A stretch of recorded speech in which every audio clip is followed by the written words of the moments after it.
I'm going to be honest with you. I made every single mistake I'm about to show you. I thought paying on time was enough.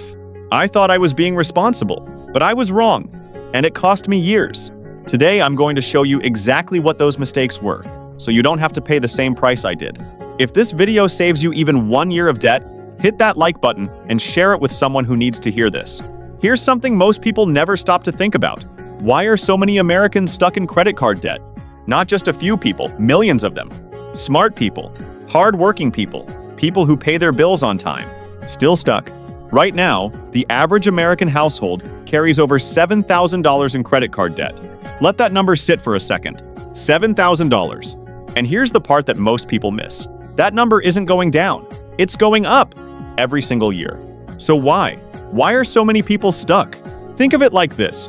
Imagine a casino.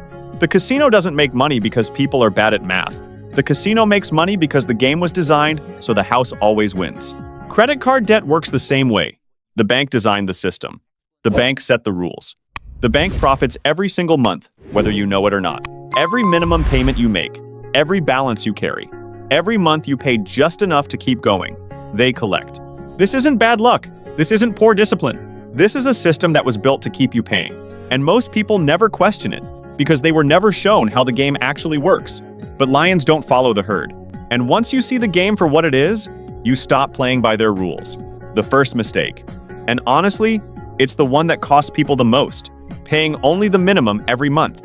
It feels responsible. You're paying on time. No late fees, no angry calls from the bank. But here's what's actually happening beneath the surface. Think of it like this. Imagine you're standing at the top of a snowy hill. You've got a tiny snowball in your hand. You put it down and it starts rolling. Slowly at first, just a little movement. But as it rolls, it picks up more snow. It gets heavier, wider, faster. By the time it reaches the bottom, it's massive. That tiny snowball you started with? Unrecognizable. That's exactly what happens when you only pay the minimum on your credit card.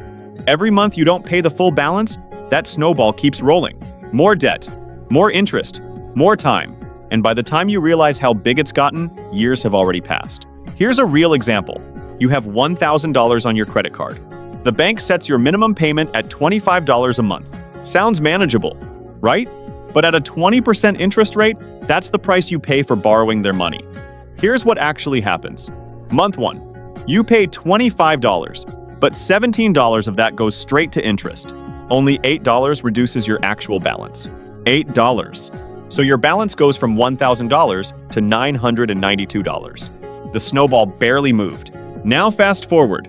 At $25 a month, it takes over 5 years to pay off that $1,000. 5 years. And by the time you make that last payment, you won't have paid $1,000. You'll have paid over $1,600. That extra $600 went straight to the bank while you were paying every month on time. The snowball kept growing, and you didn't even feel it. If this opened your eyes, hit that like button and share this with someone who's still paying the minimum right now. Mistake number 2, and this one is silent. Most people know their credit card has an interest rate. They've seen the number. It's right there on the statement. But knowing a number and understanding what it actually does to you are two very different things. Think of it like this. Imagine your house has a tiny leak inside the wall. You can't see it. You can't hear it. But every single day, water is dripping behind that wall. Slowly, quietly, invisibly. And by the time you finally notice it, the damage is already done. Mold, rot. A repair bill you weren't expecting. That's exactly what interest does to your credit card balance. Every month, while you're living your life, paying your bills, filling up your tank, that interest is quietly adding to what you owe. You didn't spend more. You didn't buy anything new. But your balance went up anyway. Remember that $1,000 we talked about? At 20% interest, that's the price you pay for borrowing their money. That balance is generating roughly $17 in interest charges every single month. Even when you're not using the card. Even when you're paying on time. The leak keeps dripping. Now here's what most people don't stop to think about.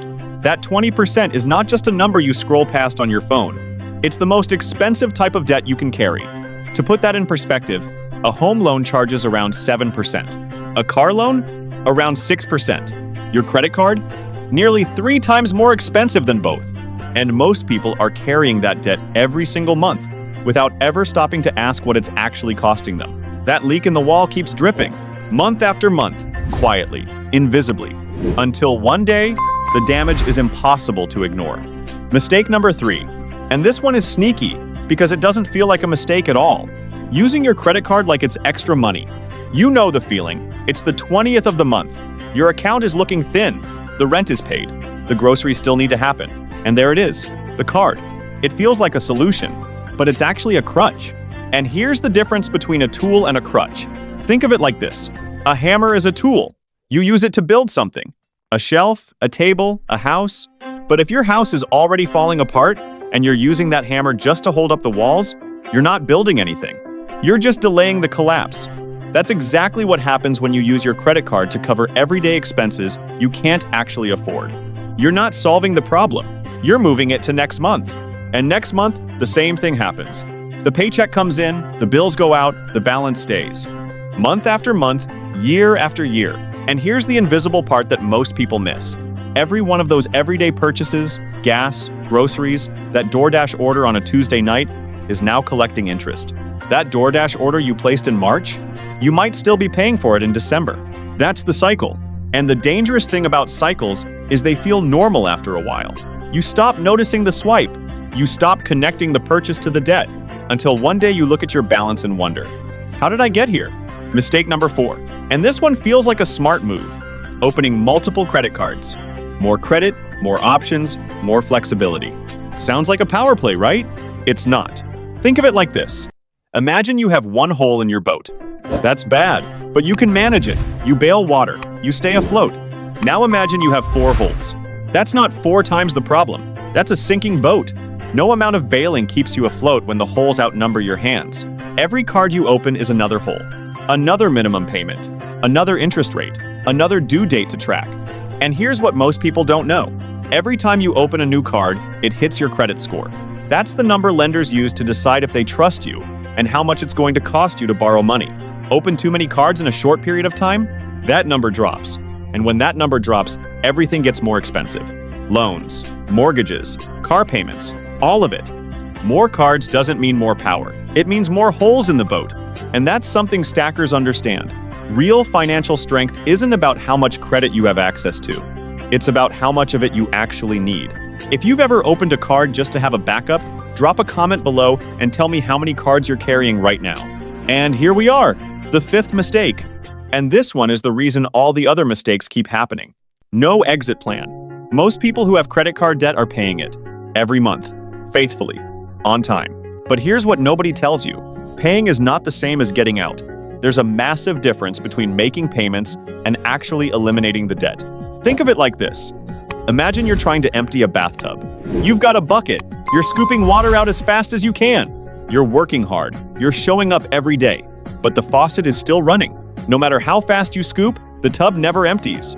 You bail. The water refills. You bail again. Month after month, the water level barely drops. That's exactly what happens when you pay your credit card without a plan. The payment goes in. The interest keeps running. The balance barely moves. And by the end of the month, the tub is just as full as before, sometimes fuller. Now, here's what most people never stop to ask themselves. What's the difference between someone who gets out of debt and someone who spends decades managing it? It's not income. It's not luck. It's a decision, a real one, made on purpose.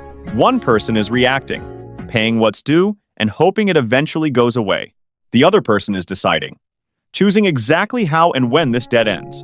Paying means you're reacting. Getting out means you're deciding. And without that decision, without that intention, you're not paying off debt. You're just renting it. Month after month, year after year. Most people will spend years, sometimes decades, renting debt they could have eliminated in a fraction of that time. Not because they didn't have the money, because they never made the decision to get out. That's the moment everything changes, when you stop reacting and start deciding. When you close the faucet, grab the bucket with both hands, and commit to draining that tub all the way to the bottom. That's when you stop being a borrower and start becoming a stacker. One intentional payment at a time. Okay, we've talked about 5 mistakes, and if you recognized yourself in any of them, good. That awareness is worth more than you think, because here's the truth. None of this is your fault. Nobody taught you this stuff. Not in school, not at home, not anywhere. But now you know, and knowing changes everything. So let's talk about what you can actually do. Starting today. Step 1. See the full picture. Before you can fight something, you need to see it clearly. Write down every card you have, every balance, every interest rate. That's the price you pay for borrowing their money. Most people avoid this moment because it's scary. But you can't drain a tub you refuse to look at. Step 2. Close the faucet. Remember the bathtub? If you're still using the card for everyday expenses, groceries, gas, DoorDash, the water keeps running. Before you can drain it, you have to stop filling it. Step 3. Attack the most expensive hole first. Think of your debts like fires burning in different rooms of a house. You don't walk around spraying a little water on every room. You find the biggest fire, the card with the highest interest rate, and you put everything you have into that one first. Every extra dollar, every bonus, every bit of money you find at the end of the month. Throw it at that fire. Pay as much as you can on every card, but your real attack goes to the one costing you the most. When that one is out, you move to the next. Then the next. One fire at a time, until the house is clear. And here's what I need you to hold on to. It doesn't matter how much debt you have right now. It doesn't matter how long you've been carrying it. What matters is that you're here, watching this, paying attention. That already puts you ahead of most people. The faucet can be closed. The tub can be drained. It starts with one decision, today. So let's bring it all together. 5 mistakes. 5 things that are quietly costing you years of your life. Paying only the minimum, ignoring the interest rate, using the card as extra money, opening too many cards, and having no plan to get out. Now you see them. And now you have something most people don't. A choice. The faucet can be closed.